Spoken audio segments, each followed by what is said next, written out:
Walang nagbubulakbol, magulang mo napapaisip, aba ayos yan tol.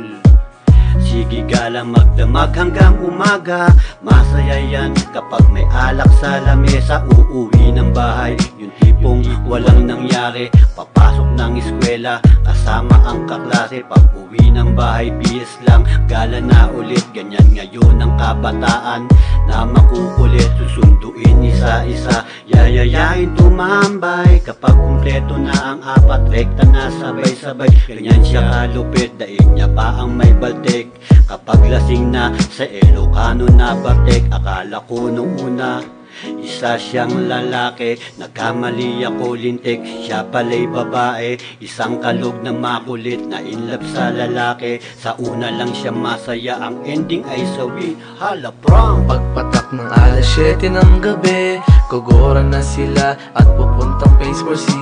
Tatambay magdamag nako, wala na ring uwian. Wala silang pake kahit sila ay pagalitan.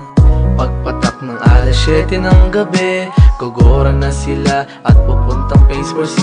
Tatambay magdamag nako, wala na ring uwian. Wala silang pake kahit sila ay pagalitan. Maliligo, magbibis at magpapaganda, magugulat ka na lang maya-maya nandyan na. Kapag kumpleto na sila at magkakasama, matik yan aabutin hanggang alauna. Walang humpay sa pagtambay sa tapat ng tindahan, lalo na kapag may gin, bahala na kinabukasan. Wala na ring uwian hanggang magkapuyatan, dami-dami na ganyan silang magkakaibigan.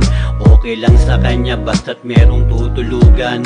Happy naman siya, kayakap niya ang kasintahan, kahit abutin pa siya ng bukan liwayway. Pag uwi ng bahay, malamang galit ng nanay. Tiyak at sigurado yari ka sa iyong tita. Kapag nalaman niya, naku, swak ka talaga. Tambay ng tambay, uuwian ng oras, mapapaaga ka talaga pag tinapon ng nabotas. Pagpatak ng alas 7 ng gabi, kugoran na sila at pupuntang Phase 4C. Tatambay magdamag nako, wala na ring uwian. Wala silang pake kahit sila ay pagalitan. Pagpatak ng alas 7 ng gabi, kugoran na sila at pupuntang Phase 4C. Tatambay magdamag nako, wala na ring uwian. Wala silang pake kahit sila ay pagalitan.